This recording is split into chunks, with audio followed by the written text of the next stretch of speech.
dans la fosse aux lions. Dan 6, 16. Alors le roi ordonna, et ils amenèrent Daniel et le jeta dans la fosse aux lions. Et le roi dit à Daniel, que, ton Dieu, que tu sers continuellement, te délivre. Daniel Jéhovah est mon juge. 1. Premier lion. Il proposa en son cœur de ne pas se souiller. DN 1. 8. Et Daniel résolut dans son cœur de ne pas se souiller avec la portion de nourriture du roi, ni avec le vin qu'il buvait. C'est pourquoi il demanda au chef des eunuques de ne pas le forcer à se souiller.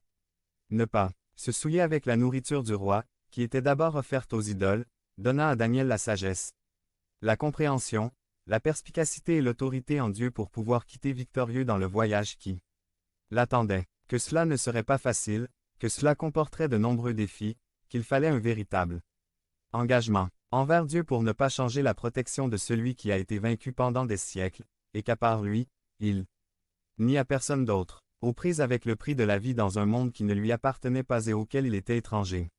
Aujourd'hui, les gens doivent réfléchir à ce qu'ils vont faire s'ils veulent se contaminer ou s'ils veulent rester purs pour lui. Point 2. 38. Et partout où habitent les fils des hommes, les bêtes des champs et les oiseaux du ciel, il les a livrés entre vos mains et vous a donné la domination sur tout. Tu es cette tête d'or. Dan 2. 46,48-46. Alors le roi Nebuchadnezzar tomba sur sa face et s'humilia devant Daniel, et ordonna qu'on lui offre des cadeaux et de l'encens.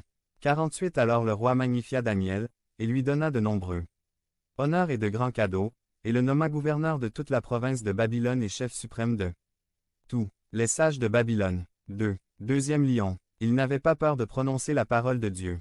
Dan 4. 23 à 24. Et quant à ce que le roi vit, un observateur et un saint descendit du ciel et dit, abattez l'arbre et détruisez-le, mais tu laisseras le tronc de ses racines dans la terre, avec un lien de fer et d'airain dans l'herbe des champs, et qu'il soit mouillé de la rosée du ciel, et que sa part soit avec les bêtes des champs, jusqu'à ce que cette temps passe sur lui.